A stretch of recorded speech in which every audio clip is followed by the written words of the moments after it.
Hello, everyone, and welcome to our third to last. There are The three sessions penultimate, left today. penultimate. Yes, there we go. The one before the penultimate episode. Yeah. Oh dear. Well, thank you for joining us, and thank you especially to our speaker, Joey. All our speakers are awesome, but Joey spent the first day of iDTX hosting sessions over on Zoho, being the first up on that stage, doing all the troubleshooting, and making sure our speakers there were looked after. And last minute, due to a cancellation, has stepped into this speaking slot with like less than 24 hours notice. Yeah, you guys are So going to pay. You guys are going to have to pay for that the hard way at the tail end of this presentation with a lot more of my face. fantastic. Well, look, I don't want to take up any more time than is necessary. So, Joey, thank you very much, and the stage is yours. All right, awesome. I don't know why I should have spent my time like having a drink first. All right, welcome everybody. All right, so we're going to start this, kind of in an interesting way. Because I like to do things in an interesting way. So I'm going to quickly share my screen and we'll do a little bit of swapping on and off here. Thank you. This is brand new, by the way. New office thing. Very, very much new office. All right. So I think I just share screen. Let's see. I hope it lets me go which screen. We'll do that screen. All right. Here we go. Let's rock and roll. Boom. Love it. Okay, starting with a question. What is the greatest training course ever created? And before you ask, no, this is not rhetorical. This is not a rhetorical question. It's a little bit of a riddle. But don't worry, I'm not going to spend too much time, and you don't have to do the type in Q&A session and stuff like that. It's not how it's going to work. So, greatest training course ever created. Think of it in the back of your mind, and I'm just going to straight up answer. Greatest training course ever created is whichever one taught you how to ride a bike. That's it. Because when you were a kid, you learned how to ride a bike. And the second you did that, the second you were done with that part of it, the scale of difficulty for things changed. Whatever you had before, post the bike riding lesson, everything was as easy as riding a bike or was as hard as rocket science. However good your training was for riding a bike, everything from then on, the lowest level of difficulty, bicycle. That's a pretty good NPS score for if we're getting into the nitty gritty of it all. That is kind of an impressive way to say, hey, that thing worked really darn well because everything is scaled down to it's as easy as riding a bike. Now for fun, we're going to do a show of hands. We're going to use the emojis. I don't want to do the Q&A thing, but we're going to use the emojis here. Show of hands, everybody. And careful, this one's a pun. How long did it take you to learn how to ride a bike? Give me a little thumbs up if you got it in a day. Give me the 2 if you did it 2 days to a week. Or hand clap if you got it longer than a week. If you have the little emojis. Which, of course, I can't actually see any of them. So, Tom, if you're there, let me know if anybody is doing any of these. If you don't have a memory, that usually means you probably fell a lot.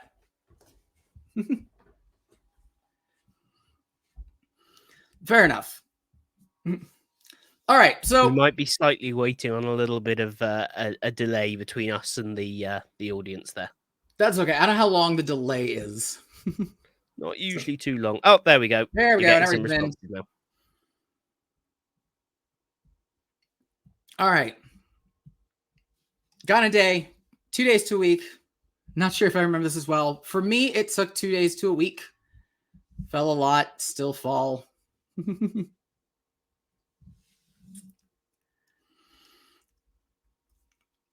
here's the thing about the bike riding part of it. We were really, I remember when I was learning to ride a bike, I was really excited to learn how to ride a bike. I was thrilled to learn how to ride a bike because I had all my friends doing it and all of that stuff. And the trick to this is that I've been doing learning and development for about a decade now. This is kind of a quick version of my resume, and there's a whole bunch of stuff in the middle of all of it. I've been doing that for about a decade. And the level of enthusiasm that I have seen in my decade of L&D versus that of people learning to ride a bike, Oh, there's a whole slide in the middle of that. That joke will make sense later. That's me, by the way, courtesy of beer. But the enthusiasm between that and anything I've seen in L&D is a grand total of 0. I have never seen anybody nearly as enthusiastic in an L&D course as I've seen in somebody learning to ride a bike or learning to ride or learning any sort of hobby. And that's kind of weird to me. That's a little bit weird. So let's talk about the benefits of learning a skill really quick. You're better at your job, you make more money, promotions, awards, accolades, more opportunities, saves time, saves money, it does all the things. That's the benefits of learning a skill. The benefits of learning a hobby, you increase your fun output, you have things to do with your evenings. And us as learners and us as educators, we get paid for the top part. We get paid for this, learning skills, teaching skills. The bottom benefits of learning, there's not really a big job market for teaching someone a hobby. That's called YouTube content creation, and that doesn't pay well. I know, because I have a YouTube channel for card gaming. It doesn't pay worth squat. However, despite the fact that up here, we've got all of these benefits, and down here we've got fun things, and it doesn't pay well. All of our dichotomies, our taxonomies, our philosophies, your Blooms, your Kolbs, your 6Ds, your certifications, your degrees, your badges, and your books on 50 ways to not use the word understand to describe every single learning objective, not a single one of them hold a candle to this thing. This is a rule book for Frosthaven, by the way. Frosthaven is a board game. It's a board game. Or it's also a tiny house. I don't know. But that's Frosthaven. This is the rule book for Frosthaven. Me thinking about learning a skill and going through courses and going through chapters and going through anything, I'm going to be more interested to spend hours, days dissecting this, piece by piece by piece, page by page. I'm going to be more interested in this than any course that is going to pay me better, that's going to get me badges, that's going to give me job opportunities, that's going to give me any of these things. Why in the world am I going to spend more time doing this? And that's kind of what we're talking about. So we're going to back to sharing screen real quick. That's the topic for the day. My name is Joey, and I'm going to share with you what being a gamer taught me about learning and development. Now, I grew up on the Atari 2600. From my parents, this was a lot easier than raising a kid. I got a point over here. This was easier than raising a child. It was the Atari 2600. From there, I got into card gaming. I got into board gaming. And I still do a ton of that. I've got a whole mess of insanity over here. I've spent thousands on games, on cards. I've spent thousands of hours on gaming and all of that stuff. And here's the thing. Here's a little bit of a translation for you. Things that gamers do. Let's talk about what a gamer does, really. They spend hours dissecting rules. We play games a lot. We lose a lot. We converse about strategy. We try new tactics. We tell stories. We evolve and we innovate. We reign supreme. Maybe sometimes. The Soulsborne video games are phenomenal. So an example of what this really looks like, and as some of us even go as far as to like create content and whatnot, which you see over on the right side there, like those are videos of like beginner's guide to deck building. Here's a 10-0 deck that we made for a card game. Those are things we love. Like this is 38 minutes. That's longer than most courses. But we'll watch the living crap out of this stuff and we'll learn and we'll play. Now, let's take a sec because I want to translate these things because this is hobby speak. Let's translate. I I told you this is 24-hour turnaround. You're going to pay for some of this in L&D. So I took a thing out. So how this translates, look at it from an L&D perspective as professionals. I spend hours dissecting rules. I onboard. We do repetition. We practice. We lose a lot, which is code for we discover skill gaps. We converse about strategy. That's knowledge sharing. We experiment. We innovate. And finally, we reign supreme. Maybe. But that represents skill mastery. That represents concept mastery. And we go through the cycle over and over and over, and we do it so willingly, and we do it with so much excitement. So what's the difference? What's the difference between the gamer stuff over here and the stuff over here that I always have to compete with? Are you recording this later? Or is this being recorded? Can I get the slides? It's competing with the phone. It's competing with the email. Why can I get so much attention on the left side? And why is it a pain in the butt on the right? And anybody who's ever taught a class, like a live class or even a virtual class, knows that these things, there's challenges to the virtual training. And I feel like this isn't something we deal with on the left side, even though it's the same darn thing, just worded differently. What's the difference? Let's go back to the bike real quick. The bike example, which was like way earlier in the beginning of this. And I realized like I really wish I had a half hour, like another half hour, because this would have gotten a lot longer. But let's go back to the bike example, because you learn how to ride a bike. However, have you ever watched anybody else ride a bike? Learn to ride a bike? This is a program that risks injury. This is a program that risks, like, it breaks bone. And it's one of those, like, the better you're at, the better you do at it, the more risky it is. Like, the faster you go, the more harmful it is. So who the heck goes through this training program willingly? Especially seeing the scrapes, the bumps, and the bruises.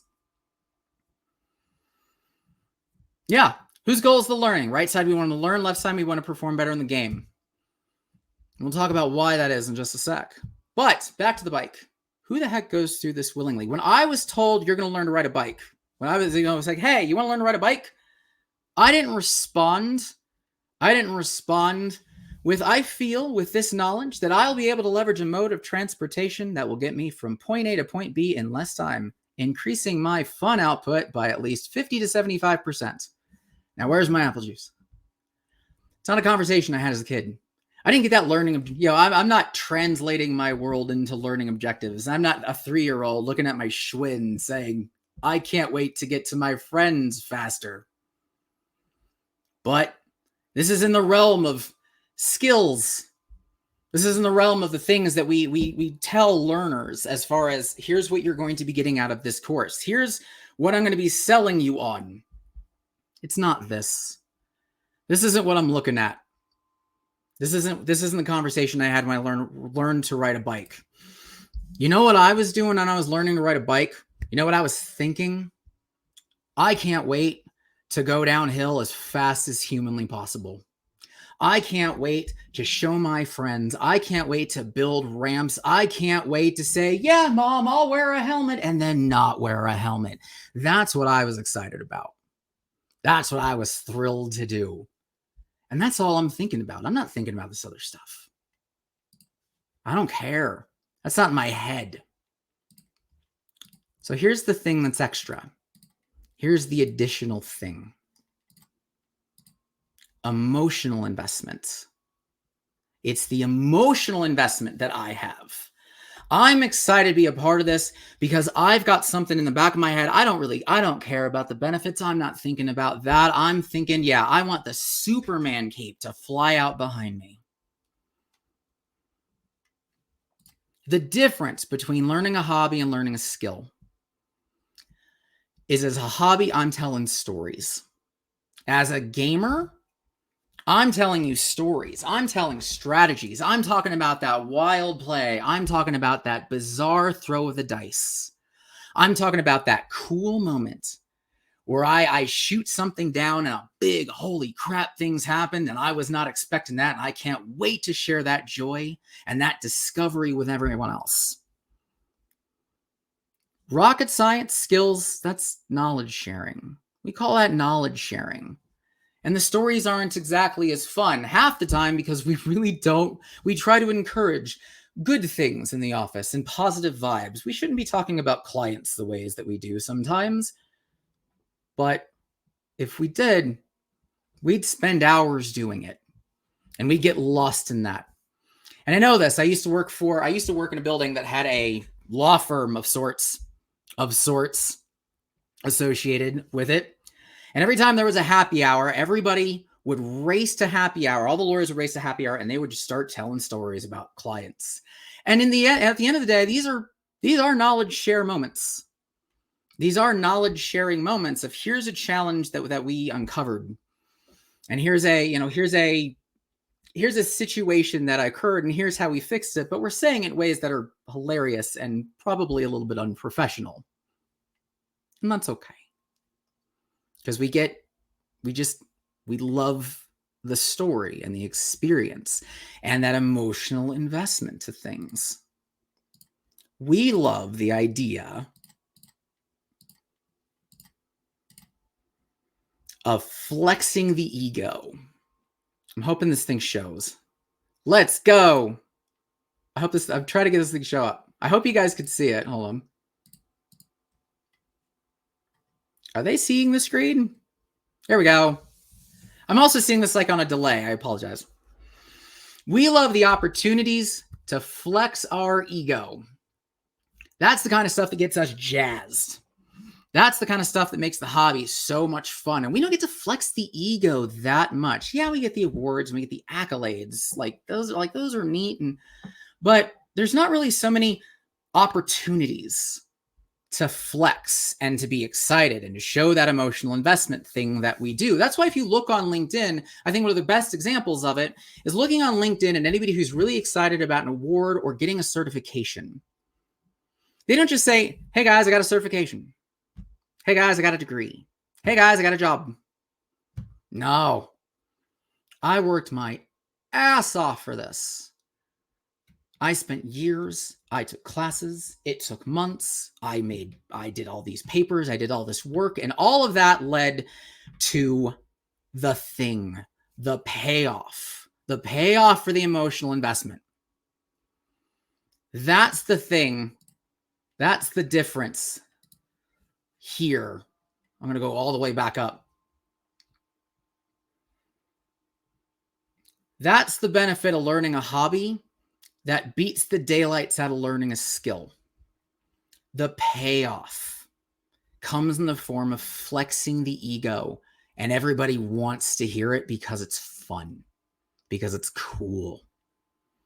And you can make them funny, hilarious. And I got plenty of these, but I've also got 10 minutes. And haven't actually gotten to the punchline of this, because this is all cute and whatnot, but we're still talking about gamers. So what are the opportunities? How do we take this concept of ego flexing and storytelling and bring this into L&D? How have I done it? And there's actually some pretty crafty tricks. And part of it is being okay with your inner darkness, getting a little bit away from the idea that maybe people are deeper than they are. No, we're not. We're shallow. And we love opportunities to be shallow. We love flexing the ego. And if you don't believe me, you could take a look at how gamification has been in training for the last Lord knows how long. You can learn any skill, and I really want to assign a badge to that. Won't tell me that we don't like being shallow when we can be. So let's bring it into L&D. 2 years ago, I was an iDTX. I did my first ever talk. This is talk number 2 for me. I pulled this one off in a day. But one of the things I said, and this is one of my fundamental beliefs in L&D, and this is the way that I train. This is the most important rule for me personally. Learners can more easily connect to you. God, did I wear the same shirt? I did not even realize that until just now. This looks better though. That was the old office. It was gray. Sorry. Learners can connect more easily to your content if your content connects to learners first. The talk was called The Marketing of Knowledge. The idea was I can show off, I can connect people better to the things I want to teach them when they can see that I am actually connecting to them. that I took the time to connect to them, that I took the time to connect to their thought, their mindset coming into the training. I said, oh, I can relate to this because it really looks like you actually tried to relate to me. I didn't tell you this is why you're going to like this training. You know how much that works? About this many times. This is why you're going to like this training. And everyone there is going to be like, yeah, we'll see. I'll come back to me. We'll see how much I like it. It's a thing. If they recognize that you're connecting to them, you're connecting to their challenges, you're connecting to their pain points, you're connecting to their needs, you're getting them to a point where you're not telling them why this is good. They're just discovering it on their own. You are infinitely more likely to get better results from that. And this is going to be one of those, I got to talk through this one. So let's take this concept of storytelling and hobbies, and I'm going to share a little bit of stories. And this is going to be this is less interactive on the slide thing, so we're probably going to go back to me. So here's some questions I want to ask, and then I ran out of time, so we'll do more. Also, if you might hear the dogs, I apologize. That's Hazel and Porter, and I hate them right now. They're barking in the background. So I'm in a course, I'm doing a training. Here are two questions, here are things I'm thinking about. How can I use the knowledge of my audience to boost the knowledge of the rest of my audience? And I try to find opportunities to give members a chance to get emotionally invested in the training through storytelling. So I'm going to talk about what I mean by that, but I'm kind of out of slides. So we're going to do the rest of this here. We're going to do the rest of this over here.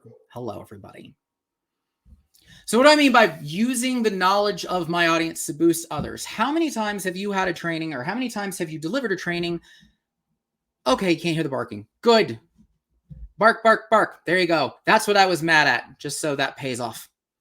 Grr, grr, dogs.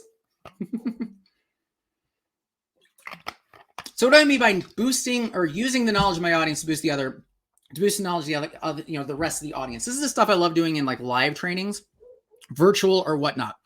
You got a group of people in a room. You have no clue who they are, what they do. Maybe you do, but you can't really connect those dots. I can't think individually. How do you, Bob, relate to the training that I have? However, usually I'll know the rules that are in the room. Let's say I'm giving a process training. And I got 30, 40. It's usually an open invite, right?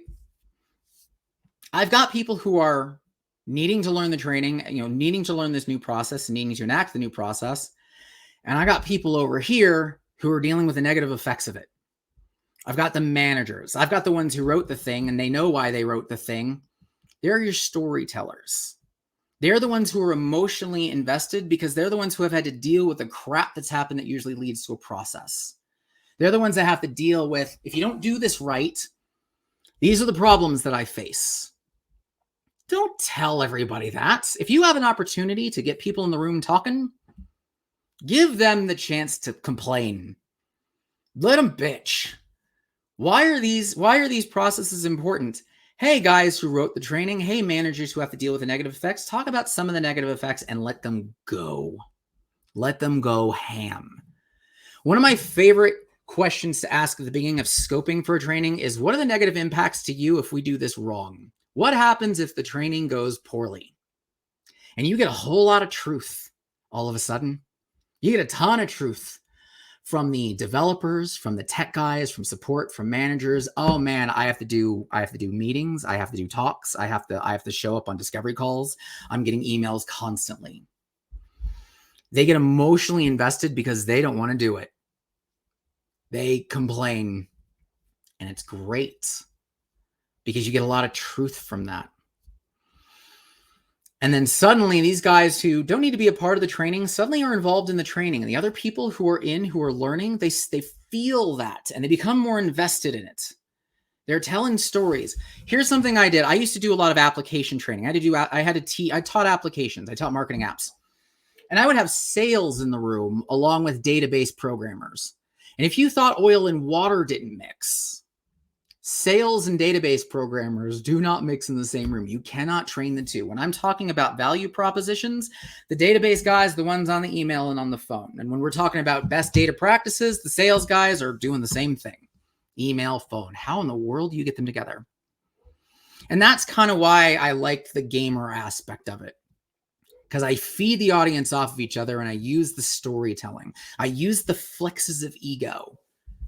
Hey, sales guys, what could you do with the database guys' data? We're talking about best practices for data. The data guys are going off on here's what we need. Here are the foundations. Here's our data dictionary. Hey, sales guys, what can you do with that? And you let them go. You let them go on tangents for a little bit. Control your time. You let them just go off and tell stories and have ideas and say, hey, here's what we're thinking. And the database guys get to absorb all of that, and they start coming up with needs and analysis. And suddenly everybody's getting engaged despite it being at two completely different ends of the conversation. Flip side of things. Hey, database guys, what are the things that you can actually do? How many people have worked in, feel free to do the little hand thing. I've had more of those. But show a hand, show thumbs up or laughing emojis or crying emojis or crying harder emojis or drinking alcohol emojis. How many people had to show projects to sales teams and had the database and project guys saying, why are you selling something that we can't build? Why is that a thing we're doing? In a training showing off process, I love telling the database guys, hey, what are the things that you can actually do? Because the sales guys have gone off on all the stuff that they want to tell their clients they can do, but what can you actually do? Why doesn't that work? You get them emotionally invested in that side of the conversation. Get them, again, complaining, but also let them flex that ego a little bit. Here's what we pulled off. Here's what we did. Here's the cool stuff we did. How do you use that? Go do something with that. Let's see if you can solve this puzzle. Here are your limitations. Have fun. Flex the ego. I'll go back to it. Flex the ego. Give them the chances to do that. That's the stuff that gamers do. This is why I spend hours on this thing. Because when I know I've mastered this thing, I get to tell stories. And it's going to be a blast. Not that training's always going to be the most fun thing in the world, but it's also fun to bitch and complain and make sure everybody understands why that's important. And that's my challenge to you guys. I got like a minute left, but that's my kind of quick spiel wrapped up together in a day. One struggle you run into asking the audience to speak from their emotions, they come with all the things that would help or that they need, and we can't actually get them what they want. That's why I love asking, what happens if this goes wrong? What happens if we suck at our job? Because usually people aren't thinking about what happens if it goes right. That's the easy thing. Hey, we need a training on a thing. Can you go train people? Sure, what do you want them to know? Here's the list of things you want them to know. And usually, because they don't really know what they don't know, they don't know what's good, what's bad, they'll say like, all right, looks, you trained on this stuff. Neat. Awesome. Cool. We'll call it there. And down the line, downstream, you don't know how well that worked. But you can plan in advance if instead you spin the conversation of what do you want them to know into what goes wrong for you? What made you hate your life so much that you came to me and said, you need to train on this thing? You get a lot of good information from that. But let them flex the ego. Let them tell the stories. Let them show why their knowledge of this is really important because they don't want to have to keep repeating this to everyone. Awesome. Well, Joey, thank you so much for stepping in and running this session. I think I would agree. We've got a comment in here. It's a really great session. I think so as well. Really informative and a good challenge for us because I think it is. It's sometimes difficult to hand the reins over a little bit, isn't it, and let them fly for a bit in the room. Yeah, and it's usually great because when you get people, you get people talking. It's different than just answering questions. What do you guys think about this process? Does this help? No. Tell me about a story that just sucked for you where this probably would have helped. And then you just let them go. Let them go. Let them have their fun. That's the emotional investment. It doesn't feel like a quiz. It doesn't feel like it doesn't feel intimidating. There's no right or wrong answer because I know that I'm going to have fun with people telling stories because everybody else in the room can relate. I've got like minds in there. Oh yeah, I've had that client. Oh man, I had that client give me the same story. Oh, suddenly everyone's bouncing off of each other. Awesome. Well, we are right up on time. Yep. So thank you so much once again. Thank you, everyone in the audience as well. We are now down to our last few sessions for this year. So over in Zoho, we've got using coaching techniques to design impactful learning solutions. Right here, we have how to help a creative team thrive.